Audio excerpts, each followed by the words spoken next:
రాజధాని అమరావతిలో రోజుకో కుంభకోణం వెలుగు చూస్తోంది. చదరపు అడుగు నిర్మాణానికి ఏకంగా 20,000కు పైగా ఖర్చు చేస్తూ నిపుణులే విస్తుపోయేలా చేస్తుండమే కాకుండా ప్లాట్ల కేటాయింపులో మాయాజాలం రైతులను తీవ్ర ఆగ్రహానికి గురిచేస్తోంది. ఈ క్రమంలో దేవుడు భూముల్ని తమ అస్మదీయులకు కట్టబెట్టి దేవాలయ వ్యవస్థను కూడా చంద్రబాబు సర్కార్ వదలకుండా భ్రష్టు పట్టించేస్తున్నారని స్పష్టమవుతోంది. అమరావతిలో అవినీతికి అంతే లేకుండా పోతోంది. టీడీపీ నేతలు అక్రమాలు చేస్తూ దోపిడీ చేస్తున్నారు. వెలగపూడి వేణుగోపాలస్వామి మాన్యం సర్వే నెంబర్ 271 10.6 ఎకరాల భూమిని టీడీపీ నేత మోతుకూరి సుబ్బారావు, రాజ్యలక్ష్మి ఆక్రమించుకుని సాగు చేసుకుంటున్నారు. సుబ్బారావు వంగవీటి మోహనరంగ హత్య కేసులో ఆరోపణలు ఎదుర్కొన్న విశాఖకు చెందిన ఓ ఎమ్మెల్యేకు ప్రధాన అనుచరుడు. సదరు నేత ఆక్రమణలో ఉన్న ఆలయ భూమిని ల్యాండ్ పూలింగ్ స్కీమ్ కింద తీసుకుంటూ దానికి గాను మోతుకూరి సుబ్బారావుకు సీఎం చంద్రబాబు నిర్మించుకుంటున్న ప్యాలెస్ కు కూతవేటు దూరంలో 10,600 గజాల విస్తీర్ణంతో కూడిన 6 నివాస ప్లాట్లు కేటాయించారు. ఈ ప్రాంతంలోనే E6 రోడ్డుకు సమీపంలో 2,650 గజాల విస్తీర్ణంతో కూడిన 2 వాణిజ్య ప్లాట్లను కేటాయించారు. తొలి ఏడాది ఎకరానికి 30,000, ఆ తర్వాత ప్రతి ఏటా 3,000 పెంచుకుంటూ 10.6 ఎకరాలకు 10 ఏళ్లకు సంబంధించిన కౌలును కూడా ప్రభుత్వం సుబ్బారావుకు చెల్లించేసింది.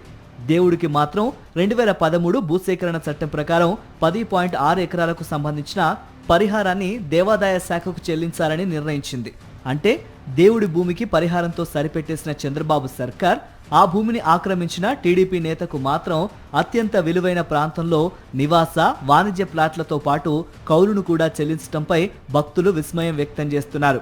రాజధానిలో నివాస ప్లాట్ గజం 50,000, వాణిజ్య ప్లాటు 250 గజాలకు 2,70,00,000 పలుకుతోందని చంద్రబాబు సర్కార్ 2024 సెప్టెంబర్లో ప్రపంచ బ్యాంకుకు నివేదిక ఇచ్చింది. ఈ లెక్కన మోతుకూరి సుబ్బారావుకు ఇచ్చిన ప్లాట్ల విలువ 81,62,00,000.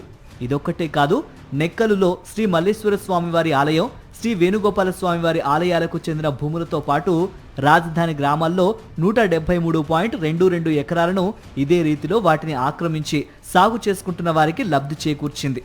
వాటిని భూ సమీకరణ కింద రాజధాని నిర్మాణం కోసం తీసుకున్న CRDA దేవాదాయ శాఖకు పరిహారంతో సరిపెట్టి ఆక్రమించుకున్న వారికి నివాస, వాణిజ్య ప్లాట్లు ఏటా కౌలు చెల్లిస్తోంది. గుంటూరు జిల్లా తుళ్లూరు, తాడేపల్లి, మంగళగిరి మండలాల్లోని 29 గ్రామాల పరిధిలో 217 చదరపు కిలోమీటర్ల ప్రాంతాన్ని 2015లో ప్రభుత్వం రాజధానిగా ప్రకటించింది.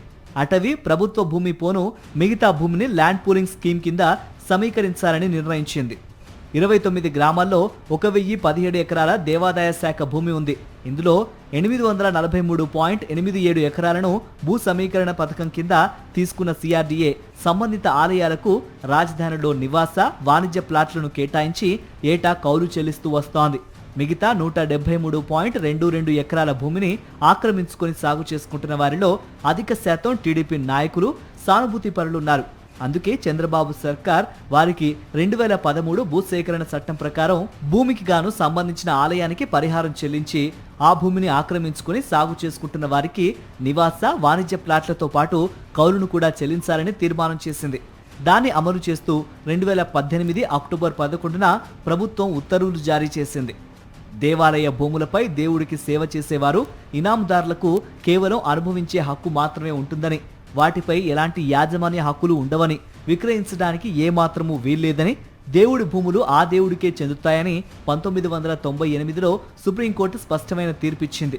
దేవుడి భూమి దేవుడికే చెందుతుందని, సేవ చేసేవారికి వాటిపై ఎలాంటి యాజమాన్య హక్కులు ఉండవని స్పష్టం చేస్తూ 2015లో హైకోర్టు సైతం తీర్పునిచ్చింది. కానీ సుప్రీంకోర్టు, హైకోర్టు తీర్పులను తుంగలో తొక్కుతూ CRDA అథారిటీ సమావేశంలో దేవుడి భూముల్ని ఆక్రమించుకున్న వారికి ప్రయోజనం చేకూర్చుతూ నిర్ణయం తీసుకున్నారని భక్తులు, ధార్మిక సంఘాలు మండిపడుతున్నాయి.